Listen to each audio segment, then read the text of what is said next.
Dear friends, colleagues, ladies and gentlemen, on behalf of organizations, I would like to welcome all of you today to discuss on shrinking democracy in Azerbaijan. The event is organized by the Institute for Human Rights and will be moderated by me, Mehman Hüseyinov, Azerbaijan activist, journalist and blogger. We are going to focus today on the rule of law, democratic elections and freedom of expression in Azerbaijan. Our panelists will tell us more about the gross human rights violations in Azerbaijan, and at the end of the discussion there will be a question and answer session where you will be able to ask some questions or make remarks. Among our speakers, Abid Gafarov, human rights activist, former prisoner of conscience, who has just recently been released after serving the sentence on the defamation charges. Ibad Bayramov, human rights activist, son of imprisonment Gubat Badoglu, political activist, human rights defender. Emin Hüseyinov, journalist, human rights defender, and CEO of IRFS. I would like to note that this event is being recorded, and with no further hesitation, I open our panel and give floor for Mr. Gafarov. Thank you, and I'd like to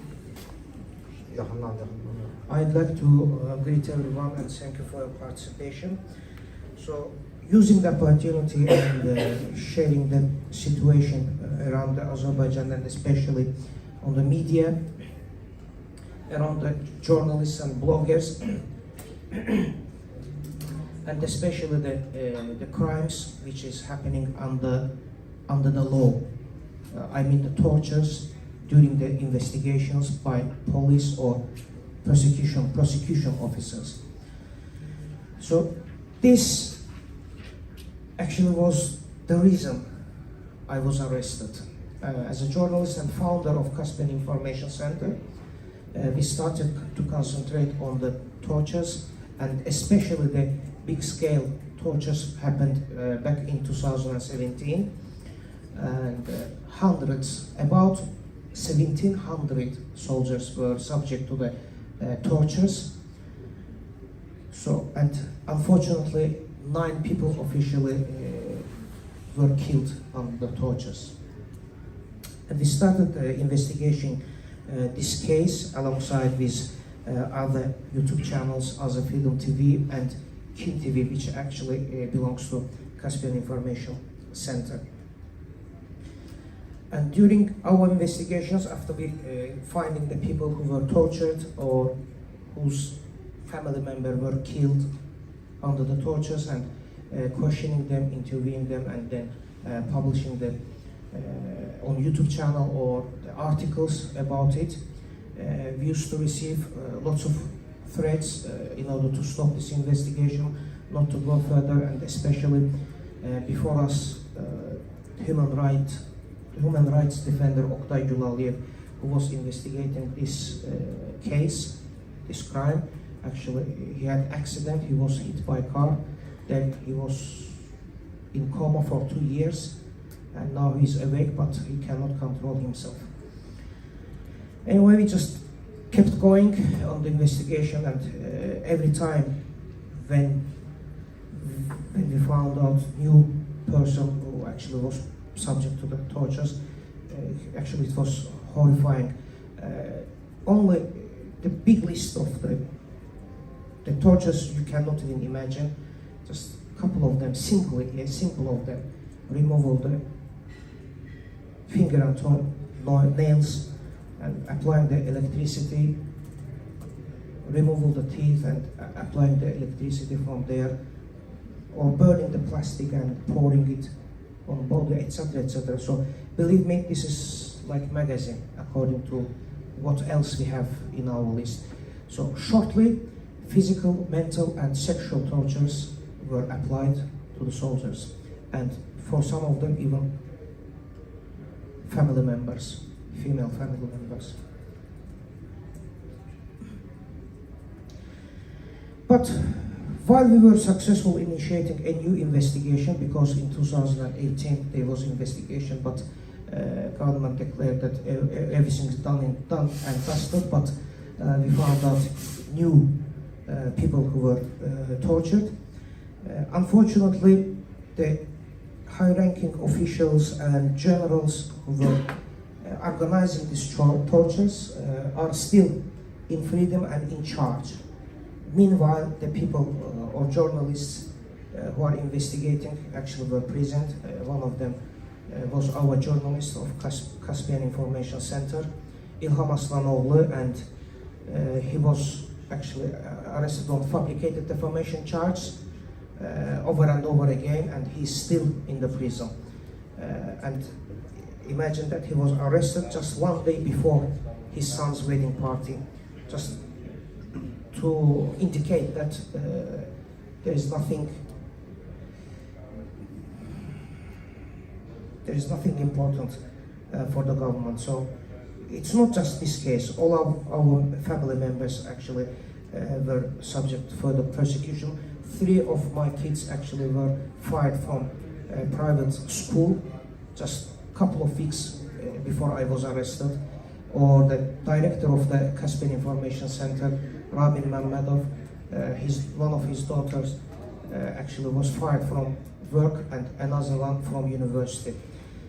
So it seems that this is a common way in order to impact the journalists and the ones who are investigating this crime. And of course, it is not just us investigating this case. Lots of people were involved as a human rights defenders. I've already mentioned Oktay Gulaliev and also Leyla Yunus, who is the head of Institute of Peace and Democracy. Areston Oruçlu also is the expert for the security, and other TV channels or YouTube channels were supporting us for the information in Azerbaijan. One of them was Hural TV, whose owner and host is already in prison, Avaz Zeynalli. And as per his family members, he was arrested also for these military crimes and tortures, because he was supporting this investigation and inviting the people and making the discussions regarding these tortures and crimes. So, make it short, regarding the arrests, so anyone who is arrested as a journalist or bloggers is not facing the good life in the prison. I'll share just a small experience from my life in the prison. For 4 days I had high temperature, about 39 degrees centigrade, but I could not receive any medical treatment in the prison. And fourth day it increased to 40 degrees centigrade, and I was evacuated to the hospital. And after a couple of days receiving the treatment, I survived the clinical death because of the blood pressure dropped to 60 to 20. Of course, the government refused it, saying that no, there wasn't any case of the clinical death. But I know what happened there, and next day, doctor told me what happened, and lots of prisoners actually witnessed. Anyway, after 24 hours, without any further medical treatment, I was sent back to the colony. So it is obvious that I wasn't receiving. So my right for life, my right for health was jeopardized by the government. So now you can imagine, so what's the life as a journalist in Azerbaijan. So that's why there are lots of journalists and bloggers and human rights defenders actually moved abroad and working from different countries. For example, Kurban Mammadov, who is owning and hosting the Azer Freedom TV, who continues actually this investigation about the tortures. But as for us, Caspian Information Center, there is no way to continue it. There is no way. And I'm a writer, I'm currently writing third book, and my second book is especially about the tortures and what people felt when they were tortured. And I managed to describe all kinds of the tortures, and I'm not sure if any publish house will actually publish it, because there are some things that you cannot even imagine.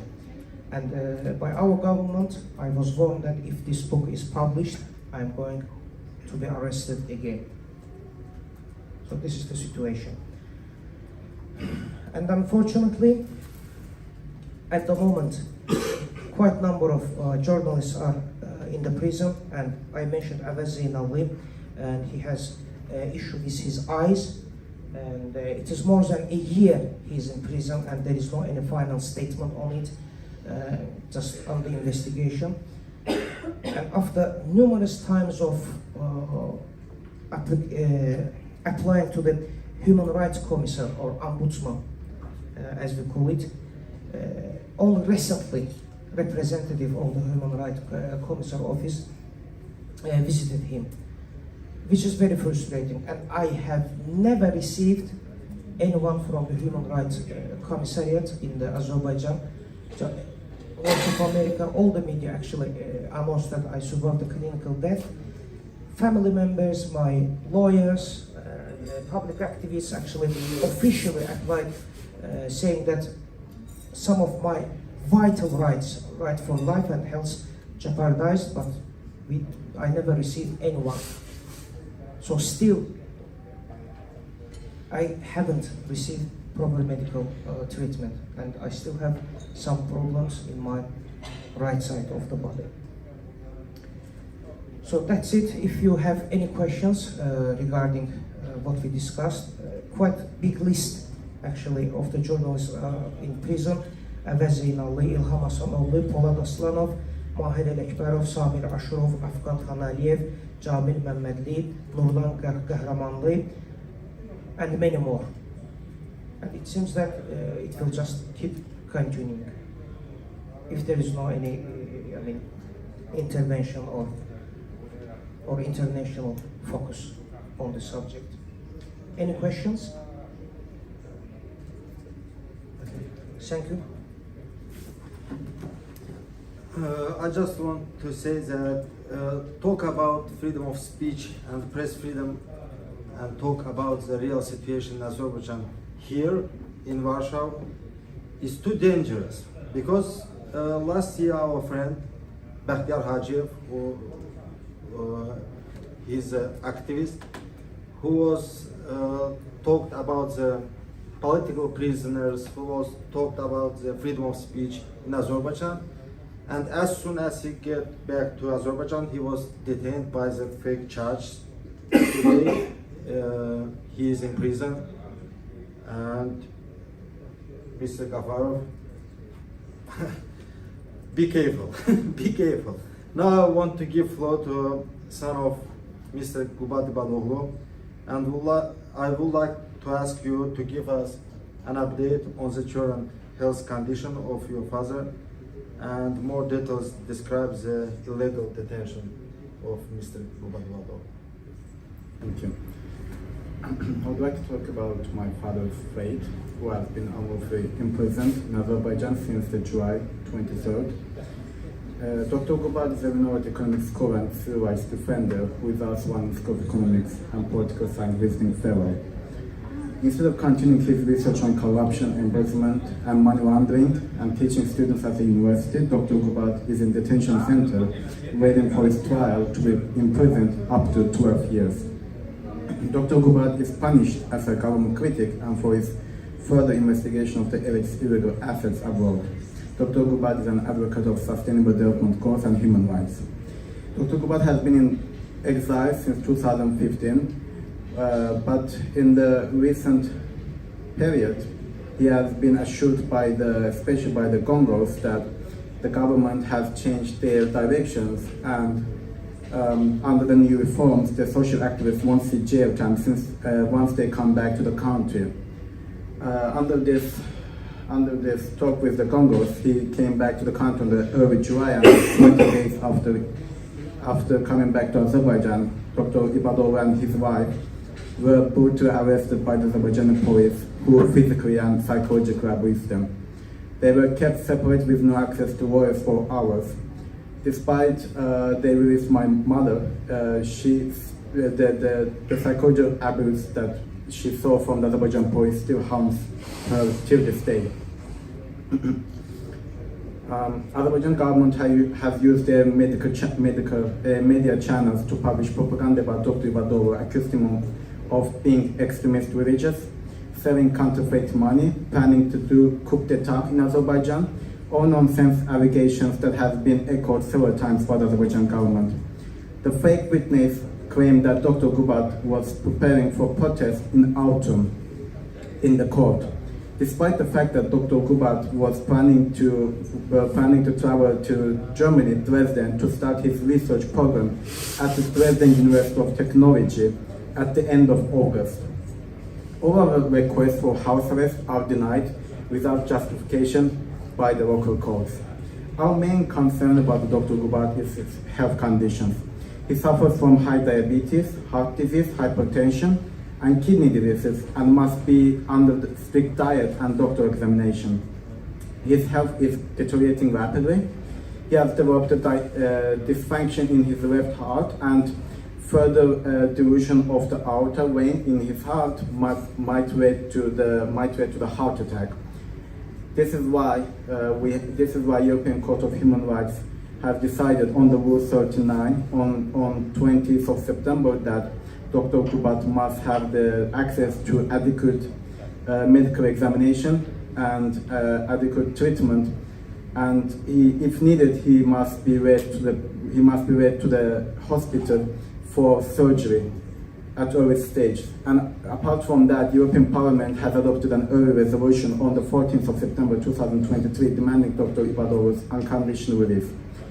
Despite all this, Azerbaijan government has not taken any concrete steps, and Dr. Ibadov stays under the dire conditions in prison under fabricated charges. International Committee of Red Cross Baku office tried to visit Dr. Gubat 3 times, lastly in the 1st of September, but they were denied, despite the fact that they were in the detainment center, but they were denied from seeing Dr. Gubat. Dr. Gubat's lawyers' request to see his medical results were denied 21 times. Azerbaijan government has blocked any attempts for an independent organization to examine Dr. Gubat and keeps falsifying his medical records to show his conditions satisfactory. And as we are not able to get medical results from the Azerbaijan government, we are not able to get a new prescription in order to get him new medications, which is quite dangerous because his health conditions are deteriorating rapidly every day, and without new medications, we are not able to help him. And he's not the only one in Azerbaijan facing jail time due to exercising their freedom of expression. He's not the only one in Azerbaijan facing jail time under fabricated charges and denied access to necessary medications. There are cases like Nazim Baydamiri, who is an environmental defender, Afiattin Mammadov, who was detained for supporting the union, and Nemat Abbasov, who was against the war, and Bakhtir Hajiev, as colleagues mentioned before, who was against Azerbaijan government policies. In Azerbaijan, you could get detained for expressing your freedom of speech. In fact, since last September 2022, in the last 12 months, the number of political prisoners in Azerbaijan has more than doubled, reaching an astonishing number of 210. And in the last 2 weeks, more than 5 activists were arrested due to expressing their thoughts. The numbers are likely to grow as the government has taken a radical shift towards the more authoritarian ruling. I think it's obvious that the way Azerbaijan government has been treating Dr. Gubat and other political prisoners shows that Azerbaijan government has become more authoritarian, and it's an issue because especially with my father, we are worried about his health conditions. We are worried that he has been asking for a doctor for the past 5 days, but he is not getting any treatment. And despite all the European Courts of Human Rights decision and the European Parliament decision, nothing is changing. And we are quite worried that at this rate, Azerbaijan government is trying to basically break the will of political prisoners who is fighting for the better future of Azerbaijan, just people like Dr. Gubay Badov. Thank you. Thank you. And now I give floor to Emin Hüseyinov, human rights defender, and also we have friends from Azerbaijan. They also can share information about the democratic institutions in Azerbaijan.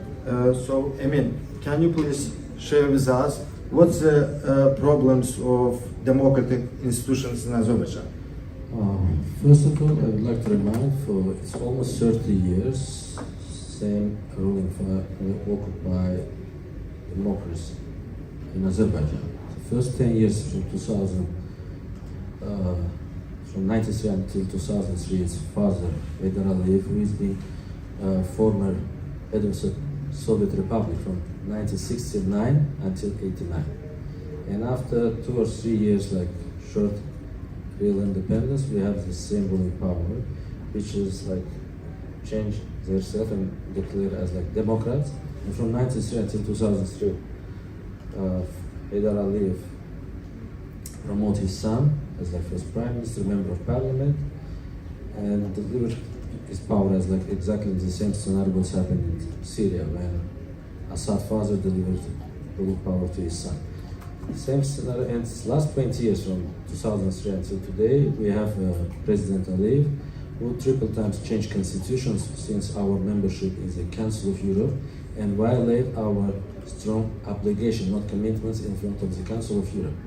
We have regrets with non-governmental law, non-profit law, with media access law for access to information, and two ridiculous changes what has happened. It's law regarding political parties, which is started like work since beginning of this year, and until in the middle of this year, number of political parties increased twice. At least half of them decided to close, and current regulations and rules allow to the government re-examine even registered parties after few months. They have a serious, powerful legal tools to destroy any parties, even like three parties like Popular Front Party or Musavat Party or Republican Alternative Party. As we know, they are trying to keep their party independence. But we believe with these kinds of conditions, this party is already under serious future threats. Regarding this law, already all serious institutions such kind of Venice commissions or office, UDIR, they are declared for this against obligation of Azerbaijan in front of the Council of Europe, including OSCE. Today, we would like to mention also, as my colleagues said, for it's more than political prisoners situation is extremely difficult, and 210 political prisoners, it's only visible part of the iceberg. I want to say it's like from these 210 political prisoners, 150 is peaceful believers, and hundreds of people which is arrested with affiliation of this religion group. Sometimes government blames them for they are like pro-Iranian or pro some Muslim oriented movement. Capacity of the Azerbaijan civil society even not enough to calculate all of the numbers of political prisoners, like exactly situation like in Belarus when local human rights group able to calculate 1,500 political prisoners, but all of us know for these numbers of political prisoners can be at least 3 or 4 times higher. Related with situation with pluralism, as like we government recently also start implement online limitation with online freedoms. Until today, as my colleague also said, since recent war activities in the Karabakh region started from 19 to 20 September of this month. Government first of all blocked YouTube and popular services as like other popular services of Google. And I think today TikTok, one of the popular social media, still under block. And we don't have, as my colleagues said, big hopes for in the next upcoming future when Azerbaijan is supposed to organize elections like local, parliamentary and presidential elections, which is supposed to happen on 2024-2025. Government increases limitation of this space in online. As colleagues mentioned, shrinking space with civil society, with democratic institution. I would like to especially mention Bakhtiar Hajiyev, which is also one of the speakers on our side event in this room a year ago. Unfortunately, you see we have a limited numbers with tables, otherwise we can put Bakhtiar's pictures as well. With Bakhtiar and Avazi now related with political prisoners problem. These two famous political prisoners already get second term. It's like revolving door effect when you release under international law and after 1 decade you are arrested again. It's Bakhtiar is prisoner of conscience in 2011 and he released in 2013 and now 10 years after he again this fabricated politically motivated charges, and it's revolving door also continued with civil society. The criminal cases which they are used abusing of power, tax evasion and illegal activities as the government initiated against us in 2014 and 13 when all famous human rights defenders and journalists detained and imprisoned for a few years and released after international strong campaign. Right now we have new scenario, exactly the same scenario with revolving door principles started against civil society leaders. They start using affiliation with foreign donors and as like Bakhtiar, which is implemented two projects with European Endowment for Democracy, which is part of the European Union, Azerbaijan part of the Eastern Partnership Program. Azerbaijan always declared for we are looking forward to engage with the European Union. Aliyev government on the same time declare for institution which is supported by European Union, they are illegal. And that's why we call to all stakeholders to evaluate all of promises which is Azerbaijan government declared in the beginning of this year when they say for all case against NGOs is closed. And I would like to remind for reason why Gubadi Badoğlu returned back to Azerbaijan, because in May of this year, government general prosecutor invited few representatives of Azerbaijan civil society to the meeting, and they say, "For guys, we would like to open new book in engagement with the civil society. Forget about all problems. Everyone in exile able to return back to the country." And they say, "For we closing this NGO case, which is still many independent NGOs have frozen bank accounts." Closed offices in Azerbaijan. And Gubadi Badoğlu believed to this unreal promises and back to the country, and you know what's happened with them. I think it's better we have few colleagues from Azerbaijan, as Mehman said, if any of our colleagues have any alternative view or opinions on situation or have a say on remark or questions, we're happy to respond. In the end of my statement, I try to remind because that's for only for long-term repression against civil society. Azerbaijan membership debriefed in AITI, Extractive Industrial Transparency Initiative, in 2016, and today, after long period, finally Azerbaijan recently kicked out from Open Government Partnership. And in the condition what we have in Karabakh right now, when Aliyev tried to position himself as like victory deal maker, we expect more pressure against independent civil society, because now it's time to ask Aliyev about transparency, accountability. And I just would like to mention one serious point. For the last 3 years, since Second Karabakh War, Azerbaijani government spent $7 billion, as Aliyev declared a few days ago on urban forum, which is organized in Zangilan. He said, we spent $7 billion, but we didn't organize even one tender. Just like it's good questions from civil society right now to ask this government, which is always manipulated with Karabakh issues for. When you ask about transparency and accountability, they say, we are staying in the war with our neighbor.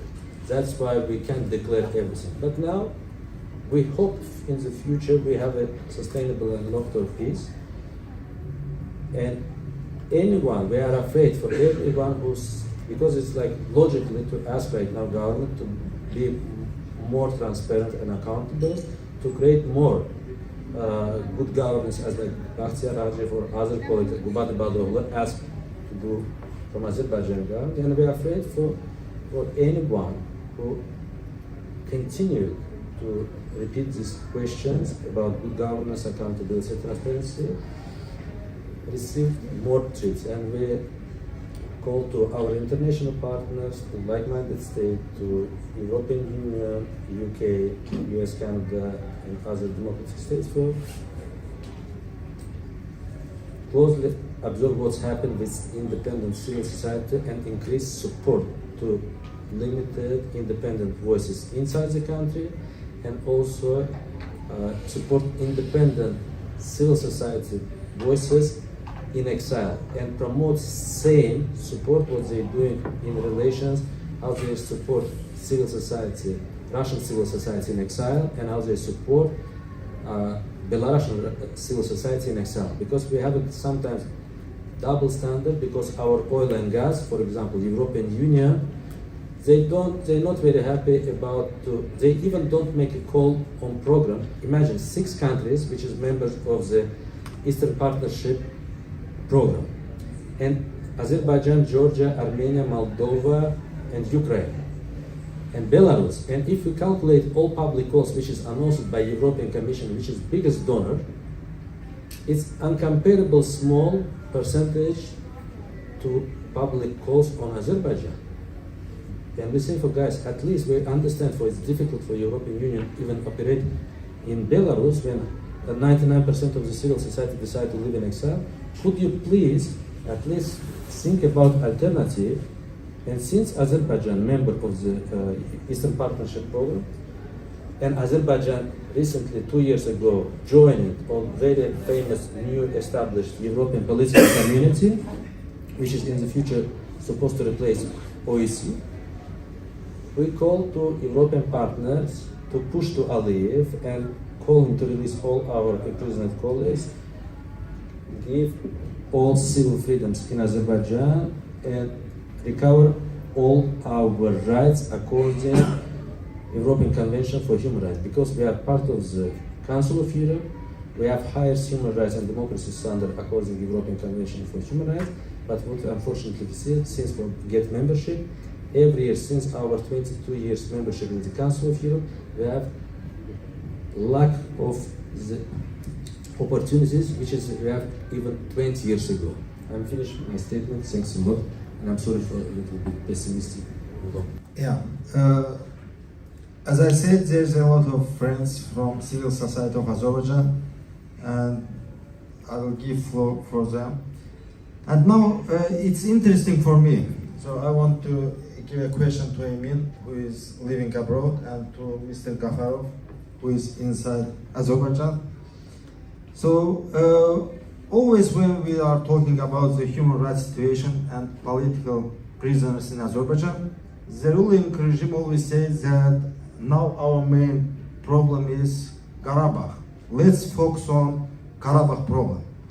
So now it seems that this Karabakh problem is almost done, and I want to ask how you see the future of human rights situation in Azerbaijan after the war. Is there any hope that there will be some positive changes in Azerbaijan?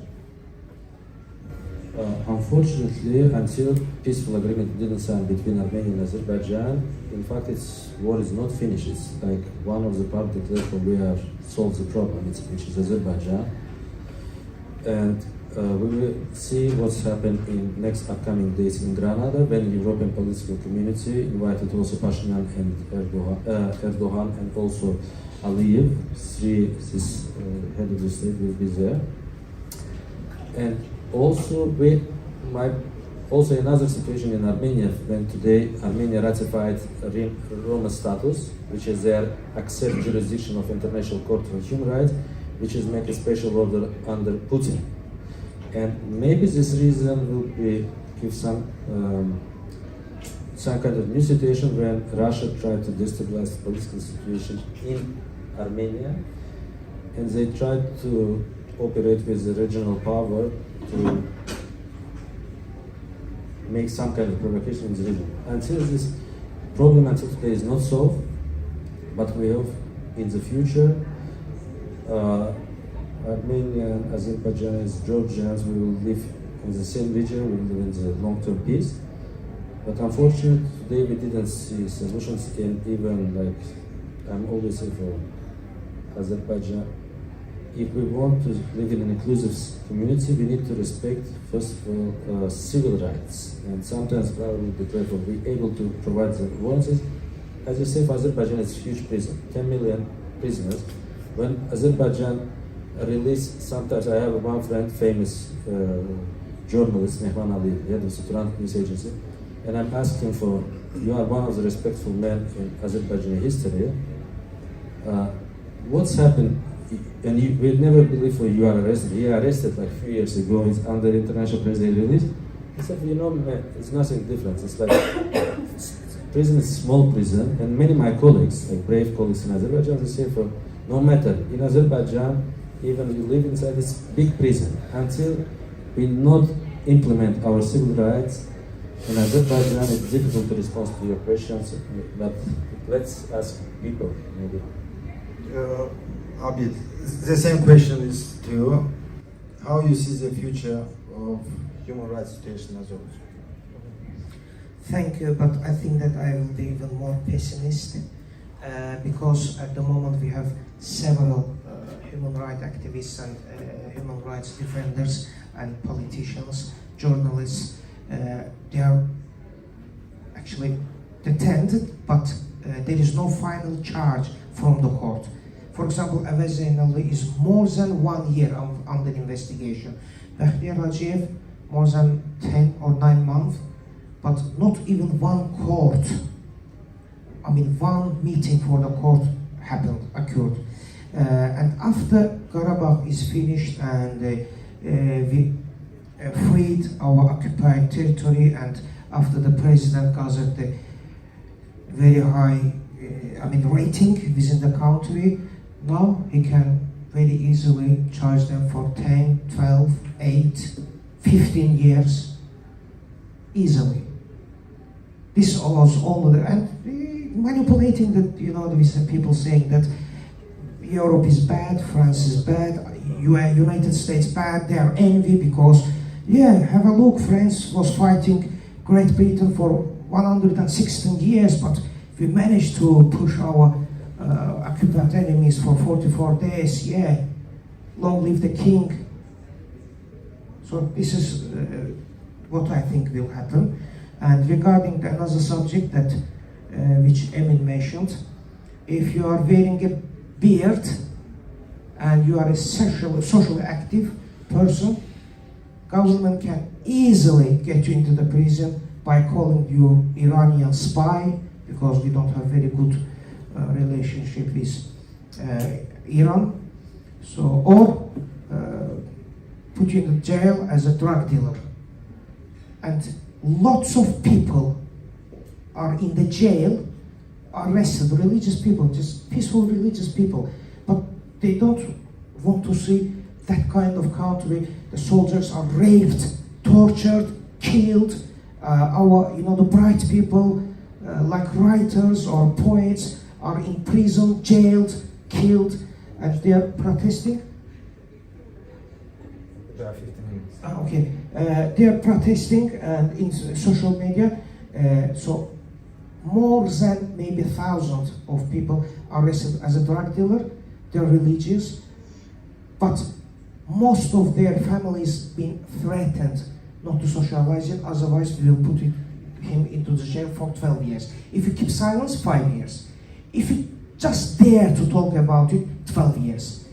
Friend of mine, writer of 4 books, been arrested with 30 grams of drugs as a drug dealer and awaiting to get the charge between 5 to 12 years. I met his family and afforded the support. They said that no, if we talk about it, they will charge him 12 years. So now you see how the families of the people are kept in the threat. And yes, this is a big prison. Azerbaijan is a big prison that you can be tortured, killed, raped, and whatever bad things you can and cannot imagine can easily face you. Thank you. So, if you have questions or make remarks, please let us know.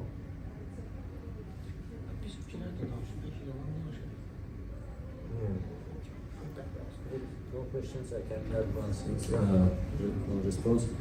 If before, as like Karabakh issue is partly solved as government declared, if before last 20 years, when we exposed like career diplomacy in 2013, when Azerbaijan government bribed European politicians, members of the Council of Europe Parliamentary Assembly, they started, please keep calm, don't share awareness around this problem.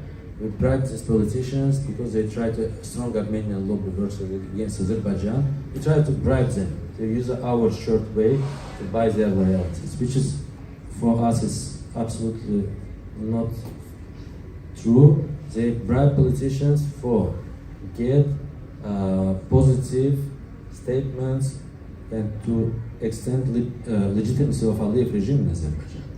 And right now, if before they tell for 20 years to 30 years, we spent money, with steal money just for we try to make stronger Azerbaijan. Right now, they have. I'm afraid for that will start with. Look, we deliberate 20% of our territory. Now we need infrastructural investment. Infrastructural investment. We need to build new cities, houses, villages. But in fact, after second deliberation in 2020, only a few companies which is affiliated with Aliyev family, they created huge agro parks, industrial parks, and they get multi-billion businesses on the occupied territories under their own interest. And regular people, even until today, after 3 years, they are not able to return back to Karabakh. And I'm afraid they also increase numbers on the villages. It's like, which is very important with local community and government. Let's say in the one district, if previously they have 90 villages, somehow they calculate that we don't need 90 villages, now we need only 30 villages.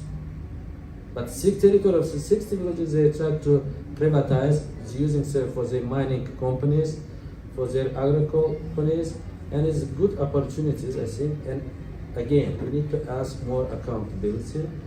But it's difficult to us to doing this alone, and we need to think about this, how we're able to continue our commitments in front of our people, because as the civil society, our role to be awake and looking forward and continue our work, even from exile or inside the country. But we hopefully still we have many brave people inside Azerbaijan, and nobody is secure under this revolving door, but we hope under our strong advocacy, solidarity campaigns around the world, we're able to do this. But still we need solidarity also from political decision makers. As again, as EU is like supposed to more than 40 European leaders supposed to make handshake with Aliyev. At least if half of them tomorrow and day after tomorrow on the European political community meeting ask Aliyev, okay, would you start work on progress with the civil rights? it's on your own interest, it's on the interest of your country. We will see, but we need to continue it, we will not give up. And again, if we don't have questions, maybe we can conclude our speeches, and we have still 10 minutes. If any of you have questions. Maybe just a quick question. I'm sorry I arrived late, so maybe you addressed that. But I was wondering, is the war in Ukraine? Sorry. I repeat. So I'm so sorry if you addressed this question already. I arrived late, but I was wondering, is the war in Ukraine impacting, the way the government is controlling freedom of expression? I mean, freedom is not freedom of expression, but expression in Tajikistan, and how people talk about the war in Ukraine? Is the government is trying to frame the narrative of journalists on how the people view the war in Ukraine?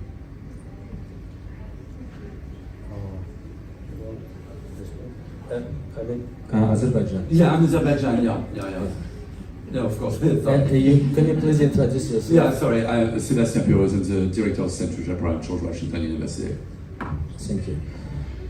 Situation with Ukraine, again, it's changed situation in Azerbaijan because, as I say, our European partners, our partners in the European Union, focus all his attention on Ukraine since the invasion started from Russia against Ukraine.